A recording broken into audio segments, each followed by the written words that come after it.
may iba naman ako, Chair. Kamusta? Kasi Okay formal, no? Oo, masyadong formal si Arnel. Okay na ba kayo ni Sasa Girl? Ay, oo. Although I haven't met Sasa girl in person. Pero I think I would like to say na okay na kami. Okay naman kami kasi that wasn't to be taken personally. Yung invitation namin for a dialogue was to work things out and for a better understanding of each other's understanding. And dumating si Rodina Singh, ang kanyang Director. manager at ang manager niya at director nung film. So, maayos naman yung aming naging dialogue. Actually, masaya yung dialogue namin. Pero hindi siya dumating noon. Ay, hindi. Bakit daw wala siya? Anong sabi? I don't know. Hindi ko yata natanong na. But at least the manager was there. Yes, at least. Ano yun? Rose? BM Rose? Dumating. Oo. Ano daw? Mas maganda daw kung dumating. Na-prioritize din na. Ganun ba siya?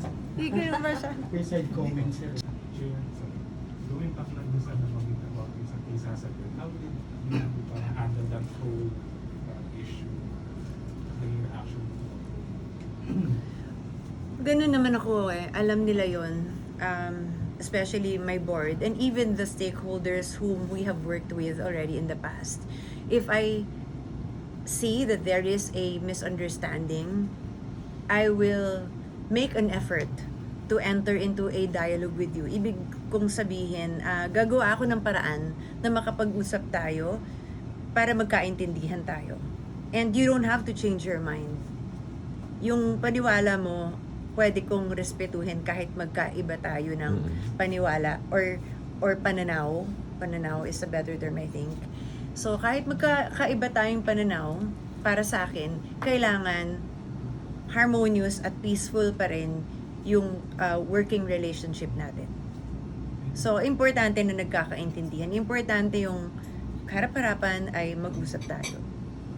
Chair, what happened to Pepsi Paloma? Ano ba nangyari doon? Involved ba? MTRCB, no? First of all, yung buti na bring up mo yun, Tito Jun, kasi may mga nagsasabi na hindi panayagan ng MTRCB. There is no such thing. That never happened. Hindi naman umabot sa inyo. Dahil, Hindi ba ba? in the first place, hindi nakarating ang film sa amin. We did not review the film at all. How about the trailer? Dahil mayroong Order yata. kaming mga requirements. Based again on the Presidential Decree of 1986. Hindi according to us. Base sa aming charter, may kailangan na sinusunod na batas. And may pending case siya, cases. May pending case, hindi talaga pwedeng i-review kapag may pending case. So, humingi kami ng requirements, yung mga clearances, hindi naman niya nagawa. Walang nasubmit. Even the trailer, sa social media lang naman lumabas. Sa social media lang naman lumabas, hindi naman nag-apply dito yon in the first place. So, hindi siya nasubmit man lang for review. Please, di ba? Parang claim tayo. Pati trailer. No, there was no trailer that was submitted to us. Social media lang kasi lumabas. So may balita ka pa ba doon? Wala na. Wala na. Ngayon ko lang narinig ulit. Oo. Actually. Wala nang ingay. Ito, John. Alam mo naman yung director Alam mo nun, si di ba? Daryl. Yes. How can you describe your leadership with 31 members? I think it would be best to ask the board members, So why only 31? no, kung how they would describe it. Basta ako, I would consider myself as someone who is very considerate. And I really consult with my board. I always ask them, anong tingin nyo? But at the end of the day, I will still make my own decision after I have considered their views and opinions. Lakpan man nakakaaway sa board mo. Ay, wala, love nila ako lahat. Grabe mo nakakaawa. Wala. Siyempre yung mga ganyan, di ba? Yung mga sisi, di ba? Ano kasi sila eh,